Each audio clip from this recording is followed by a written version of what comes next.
आज हम पढ़ेंगे कोल जनजाति के बारे में। कोल जनजाति का सर्वप्रथम परिचय देखते हैं तो महर्षि पाणिनि के अनुसार कोल शब्द कुल से निकला है, जिसका अर्थ होता है समस्त। तो ध्यान रखना है, कोल शब्द की उत्पत्ति कुल शब्द से हुई है, जिसका अर्थ होता है समस्त।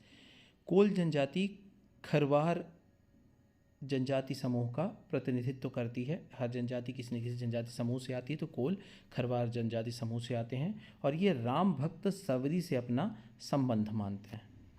कोलों की उत्पत्ति के बारे में कि कोल जनजाति की उत्पत्ति कैसे हुई, तो उसके संबंध में दो महत्वपूर्ण तथ्य हैं। पहला है, कोल भूमिज ओटो बोरम सिंह बेंगा अर्थात सूर्य देव की अपने आप को संतान मानते हैं। दूसरा महत्वपूर्ण तथ्य अगर देखें कोलों की उत्पत्ति के संबंध में, तो कोल जनजाति कोलवन गंगाधर गोत्र को अपना पूर्वज मानते हैं। मतलब जो गंगाधर गोत्र है उस कोल जनजाति मानते हैं कि गंगाधर गोत्र से घनिष्ठ रूप से जुड़े हुए हैं।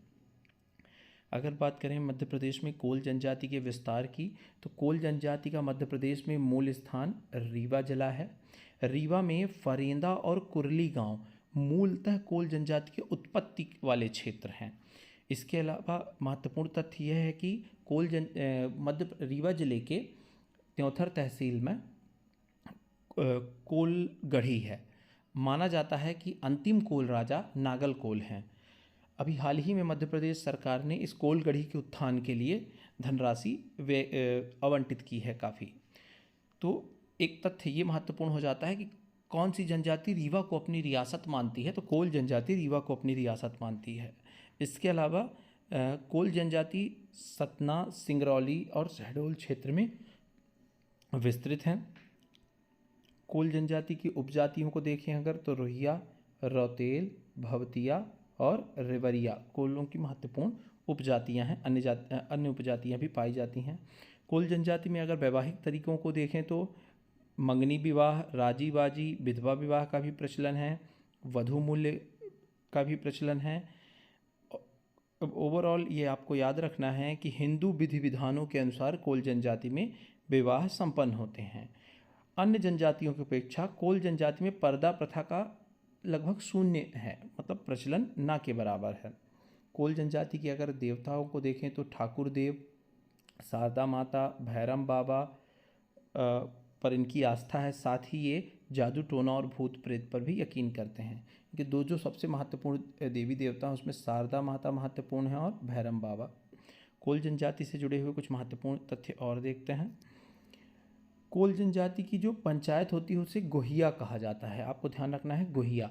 जब कोल जनजाति में आपस में कोई डिस्प्यूट होता है, विवाद होता है, तो गोहिया नामक पंचायत उसका निराकरण करती है। जो इस गोहिया पंचायत के मुखिया होते हैं, मतलब कोलों की जो पंचायत होती है उसके मुखिया को मुकद्दम या चौधरी नाम से संबोधित किया जाता है। ये एक पद नाम होता है, ध्यान रखना है आपको। नवरात्रि के दिनों में अन्य सांस्कृतिक उत्सवों के दौरान कोल जनजाति द्वारा कोलदहका नामक नृत्य किया जाता है। फिर आपको ध्यान रखना है कि कोल जनजाति का जिस क्षेत्र में ज़्यादा संकेंद्रण होता है, मतलब जहाँ इनका टोला होता है, उस इनकी बसाहट को कुलान कहकर संबोधित किया जाता है।